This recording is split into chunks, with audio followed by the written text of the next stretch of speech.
Bang, bang. We are back with another show. We are headed to Texas, where all three of us are from, right outside of Dallas. Dustin, in particular, has a lot. Actually, Price as well. Dustin met his, not met her, but that's where his wife was when they started dating. Price worked at a golf course right next to the, what? How far It's is like McKinney from a Plano? town, like a Not town Plano, over. but town over. We got other locals that are in the field. You have Jordan Spieth, well-known Texas guy. Who else, Price, do we have? Ryan Palmer as well. Sheffy, Spieth. Spieth, yeah. What's the deal with Ryan Palmer? He owns the course. Course record there at 61. He has the Is that course his? record, and Sung Kang is a member as well. So this is a completely new venue. So one thing that you don't need to take into account is course history. You got to avoid that. If anybody tells you that, stop watching the video. It is a par. Did they turn that par 4? Is it par 72 or is it par 71? Did you know if they turned that? Haven't changed anything as of yet. Okay, so right now it's a par 72. There is a hole, I believe it's the 12th hole, that's short, that they could figure out what they want to do with that. So it could turn into par 71. I don't know anything different as of now. But the fairways, it's a longer course. It's right under 7,500 yards. We got 156 players, 65 in ties, right before a major. So the golfers want to come in and form. But you also might have some people who can withdraw, maybe leading up to Thursday, or if they start playing bad, they just might just cut loose a little early. It's surprising, I think, how not surprising, but this is a great field. Great field. We had our boy DJ already withdrew at 11-4, so no DJ right now. The fairway's a little wide. It's some for an average golfer, it's a difficult course, but for these guys, it's an easy course, wide fairways. Bryson show, and we have some long par 4s of 200 plus. You want to target, but we'll get into that. Price and Dustin, Price had a sweat there on 17 last week. Almost made 6 figures. No, 5 figures. Instead, he made 4 figures. But overall, our showdowns were on point last week. We were all in the green. It was a lot of fun. Bubba kind of let you down there, Price. Yes, he did. It was rough, man, to go from basically in the driver's seat to win 2 satellites to the $4,444 milli for the PGA champ. And I had 2 of those and then 5 satellites for 555 contests that I was in first in. And I was top 3 in both $100 single entries, the $33 single entry, and top 10 in the 12. Then he went triple double, and it just plummeted. I ended up losing all the satellites by less than 10 points, and his last 2 holes cost him 22 fantasy points. So one of those where, like, yes, it's nice to win a couple grand, but just what rough, man. Been? Be so close. But it's not Bubba. It's, in all fairness, it's not Bubba. He still finished 26th. It was the shitty pick of Shane Lowry and Stuart Sink, who didn't play very well. But I mean, to get 6-6 through on a week where they're only like 5-6% of people do, I mean, I knew I was going to cash. Yeah, there's no better feeling than going into Saturday and there's 4 to 6% of the field have 6-6 and you have 6-6. And it's a great feeling. Having Rory, where I was so adamant about using him last week. Yeah, like it's not very often I'm that adamant on somebody, but when I talk about him on Monday, talk to y'all all day about it Tuesday, bet him, put him in the lineups. Like it doesn't happen very often. It happened last week, and then he just talking about some stones on 18 to win. We were, I was almost about to give you a hard time on Thursday and Friday, or what was this great round? Friday or Saturday? Friday. Yeah. So came storming back when everybody else, was pretty much going the other way. So we said he's due for a long time now, and Price got it right when he was due. See if we can go back to back. So let's start at 10K and up. Can't pick DJ. He's going to be the fade of the week for all three of us. But what is Bryson the man here on 10K and up with the fairways? And what y'all thinking? No. I like Bryson's super enticing because he hits the ball a freaking mile, and obviously everybody wants to do that. But he lost like 6 strokes on approach last week. So the fact that he and that's gonna be skewed, I think, as well, just because of how far he hits it. So approach shots are a little different for him. But I'd rather go to John Rahm, who I think is going to be lower owned, coming off a piss poor week last week, and you know that he's fired up and wants to come out and just get ready for next week and get back on track. I think he's probably the best play in this range. But me personally, I'll probably use Berger because he's cheaper. I know you hate Berger, but he rates out very well for me, and I feel like he's a super steady golfer. So what about Matt's? We haven't seen him since his Masters performance. Is this something where 10-3? He's too much money for me personally. I think he, in theory, should be priced down where like Fitzpatrick and Scheffler are in the 9K range. I don't see a point in spending 10-3 on him. Do you think Berger's a better golfer than Matt's? Yes, I do. Bang, bang. Yeah, see, I mean, for me, I think Bryson is the easy play in cash games. He's going to be high owned just because of the course layout. And I think he's going to do very fine. I mean, I think he'll finish top 5 personally. But, you know, I mean, you look down, Rahm's obviously another good play there, but Jordan Spieth is intriguing. Dude's been playing well. Price is giving me nasty looks over here. Y'all been Spieth haters, but the dude's just been ridiculous on approach. And, you get a little wider fairways, even though he's not a long hitter. That's where he tends to get in trouble, is off the tee. And so even though he's not hitting as long, if he's not in a bad spot, I think he can still score really well. So I think it'll be interesting to see what his ownership looks like, especially, in a GPP type play. But I also like Berger there at 10-1 as well. But my favorite is probably Bryson, if I had to choose one of these guys. Yeah, so one thing that I thought was pretty shocking was Jordan Spieth in my model. His opportunities gain, he was 5th for me in my model. And with this course being easier layout, price than what us we were talking about, you need to find people who can score. And that was a stat that really stood out to me. And with his off the tee game, having wider fairways, maybe he can have more room for error.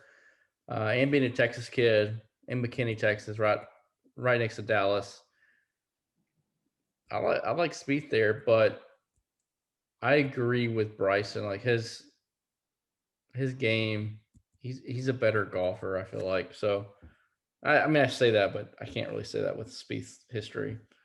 But for this course, I think when it all comes down to it, it's between Spieth and Bryson for me, and I'm gonna probably pick Bryson unless I can't afford the $500 price tag. Let's go down to the 9K range, shall we? So it starts with Brooks at 9,900. Rory last week was right, I believe, flat 10K. So you have another golfer that's an elite golfer that's right up here, right, hovering around the 10K range. Is that enticing? Or for GPPs, looks like Scotty's going to be pretty popular for cash. So like, is Scotty someone you don't want to target because of at least early on in the week, everyone's talking about him? I mean, I like Brooks. He's a guy that can hit it a long way too. And his kind of bad performance has been his putter lately. So I think, it's a fine fine price point to get him low because we know how he can play, and he hasn't been playing terrible. He obviously had that win at the Waste Management, I think it was, and so we've seen flashes here and there of not necessarily the Brooks that was dominant in the majors, but I think this is a course you can sneakily get him in there because I do think that he'll be lower owned. Me personally, and like my cash, I'm all in on Scotty. I just think he's too easy of a play here. Rates out fourth in my model. And as we talked about opportunities gained, he's one of those guys that can score a ton.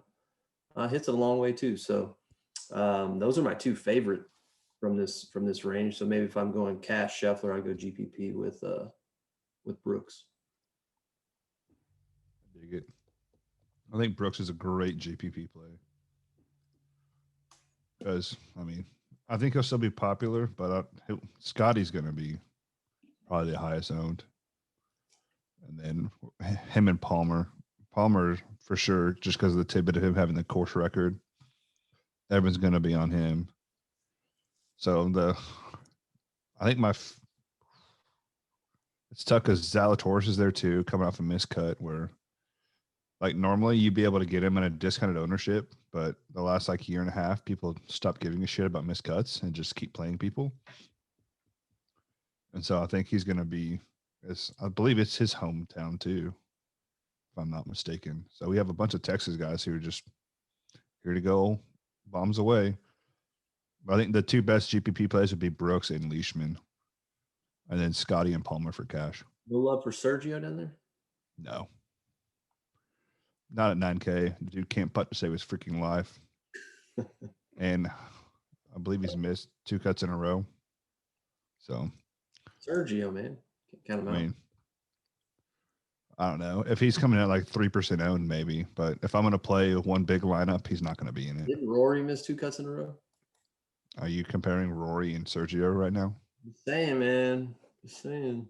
That's like comparing your swing and Chris's swing. Correlation. Yeah. They're both shit, but mine's right-handed, his is left-handed. Yeah.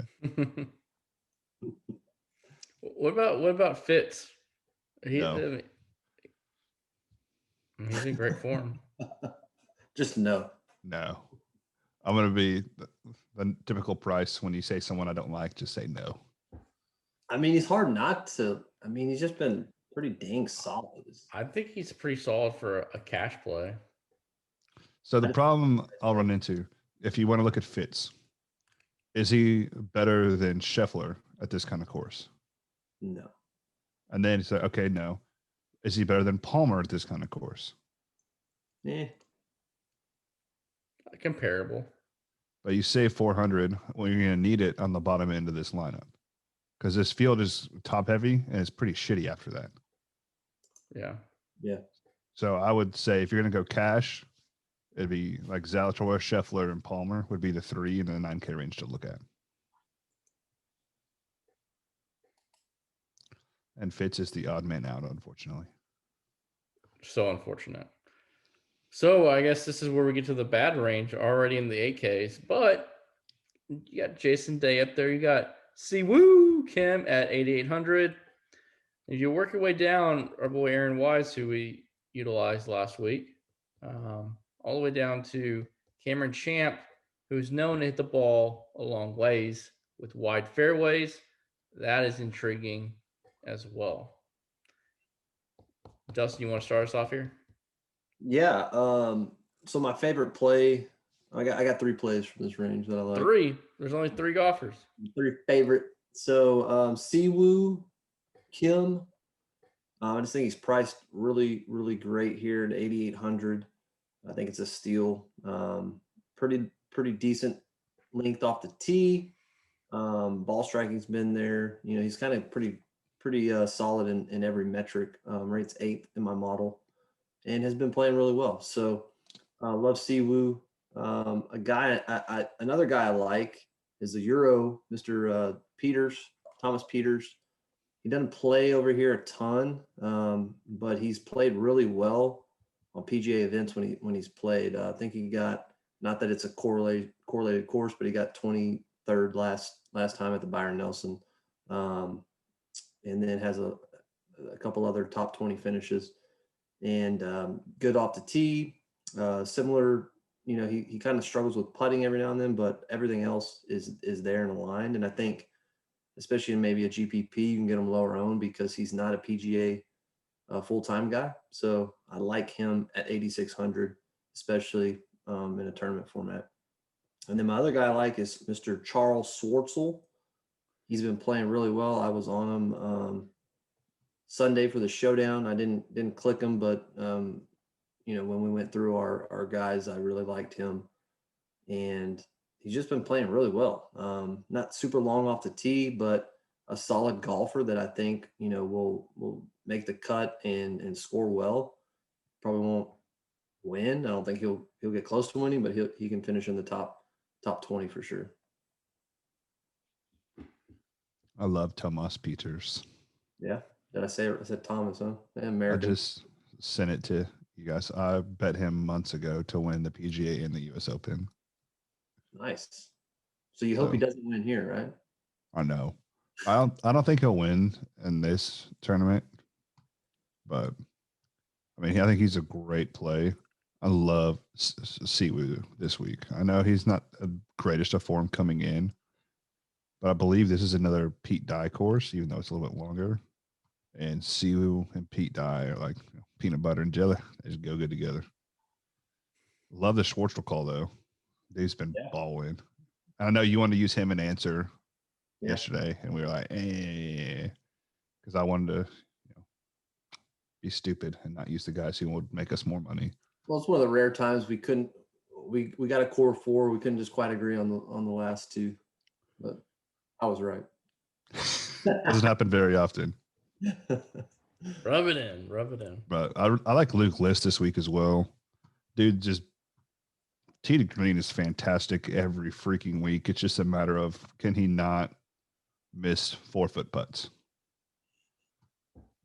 I mean, I think it was end of last year. He lost bogey free on a par 3 that he stuck his tee shot to 4 feet. He 3-putted from 4 feet. That's how bad he is at putting. Sounds like Chris.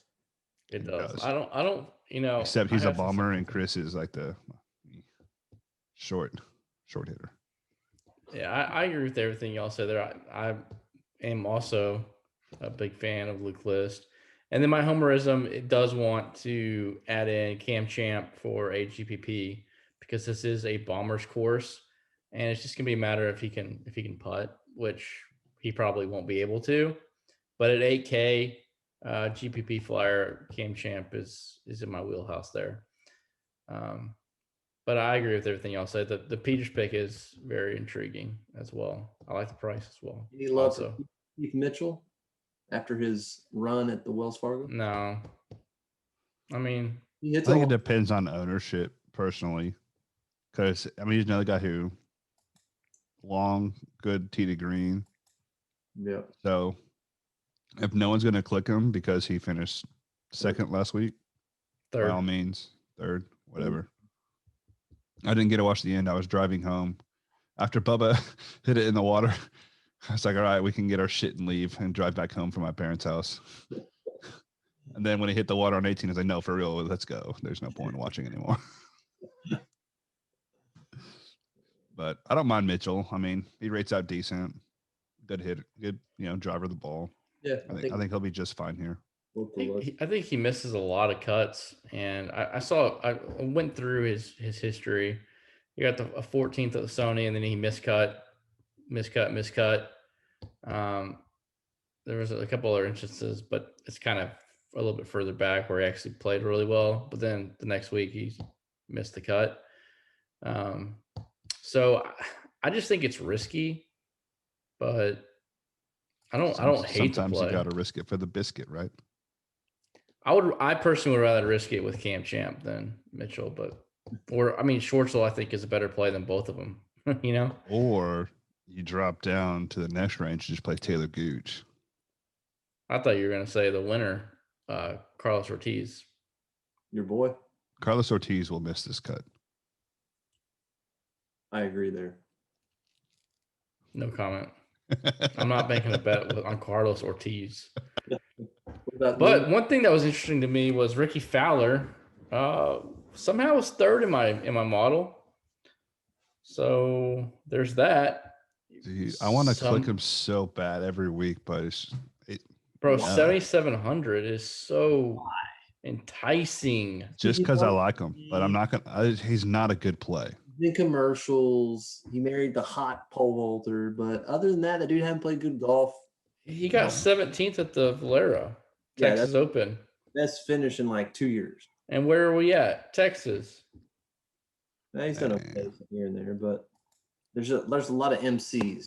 Hey, I'm digging deep to try to find reasons to play him. But I mean, Price, your model, he's up there too. I know, but that doesn't always mean click him. But it gives you ammo to consider.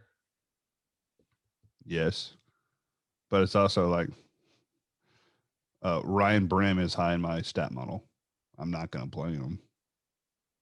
Ricky Fowler. He's 18th in my model. I think Ricky Fowler's a little bit. Dustin's boy Seamus Power is 14th. I'm probably not going to click him. Like me some Seamus. I know you do. All right, you know who's enticing is Pat Perez at 7,300. I know. I like him. There's a couple of really good plays here, I think. Camilo Villegas still. I know he's more expensive now, but he's been playing steady.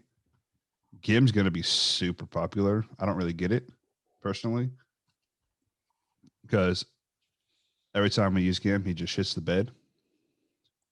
And I think a really sneaky play is going to be Ben Martin at 7,400. I don't know if too many people will be on him, but he rates out pretty well for me. What about your boy Patton? Kazire? Yeah. I don't think I'll click it this week because I think there's a couple guys we both like that are 100 cheaper. Yeah. That both just rate out better. Yeah. Yeah, I'm all about Vegas at 7,200. I love that play. And our boy Hoagie, 7,200 as well. No, he's just not. Hoagie's fifth in my model, and I love pairing Hoagie and Vegas. I think that'd be a fun GPP. I have Hoagie in my first build. Allow you to get two big guys up top. Two missed cuts don't sit well, but it's a course that he doesn't have to worry about hitting it bad off the tee like he does at times. So, but he rates out well. He's freaking second in mine, which is always scary. But yeah, like y'all said, I like Vegas. He's a bomber.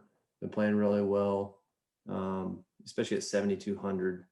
I just think there's a lot of upside there. There was one other guy I liked here. Where was he? Knox. For some reason I like Knox here. He rates out really well.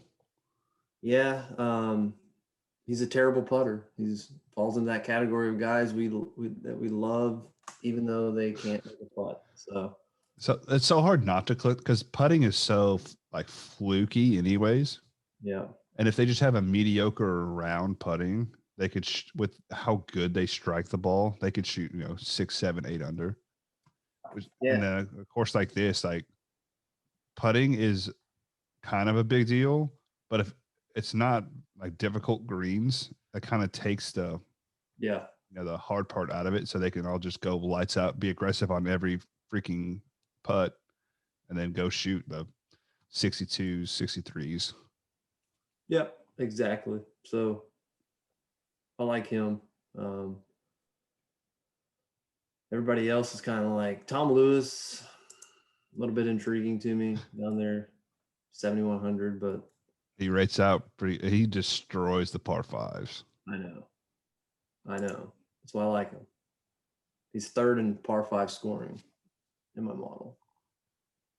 So might have to get Tom Lewis in there. You also, Dustin, in the 6K range, your boy Cucumber is playing this week. 6,400. He hits it a mile. When he doesn't remember when he hurt his thumb, we killed him in showdowns. He was awesome for us. So I have a soft spot for Cucumber. Yeah. Bo Van Pelt, same price too. He made a couple cuts in a row. Yeah. A little bit higher up there, but JB Holmes off the tee is really good on my model, and his off the tee game's always been good. Also, his opportunities gained and proximity to 200 plus yards are all three metrics that stand out. So I really like him at 6,800. Do y'all agree or disagree with that? He's okay. The problem with JB is he hasn't really played well, and usually at this point in the season, he's popped off at least once or twice. Yeah. And so I don't know if I would click him over someone like I know Bryce Garnett has actually played here and done well here, and he's been pretty solid for a 6K guy. Sloan rates out really well too. Yeah, Sloan I looked at a little bit earlier. He had a stretch, I think it was in maybe 2019, where I rode him for like 4 straight weeks, and he just made me a ton of money because whenever he got it going, he finished like top 20 every week. Like Zang for us. And so I don't necessarily mind Sloan, but he faded pretty hard on the weekend after playing well. But I mean, it's tough sled to the 6K range every week. It's just as old Samuel says in Jurassic Park, you got to hold on to your butt. Yep, flip a coin. It's like like Troy Merritt gets you top 10 or miss 4 cuts in a row. Yeah. I'll say also JB though, he hasn't been playing well, but he was losing like 5 strokes tee to green, 4 strokes tee to green. To last week, he was only losing 1 stroke, and his off the tee got a lot better. It was his putting last week that killed him, and so I want to put his name down. I'm gonna put his name down for some random GPP, but I think he got rid of his caddy. I'm pretty sure he changed caddies for last week after having the dude on his back for years, if I remember correctly. Well, when you're losing like 5 strokes for all around, like you got to do something different. He's had a terrible year. Yeah, he's been god awful. I don't mind dropping down this range. I don't know if I'm going to this week. But the problem with that is that it's so top heavy that there's so many great players up top that it kind of entices you to go down there and kind of hope you get lucky in some regards, right?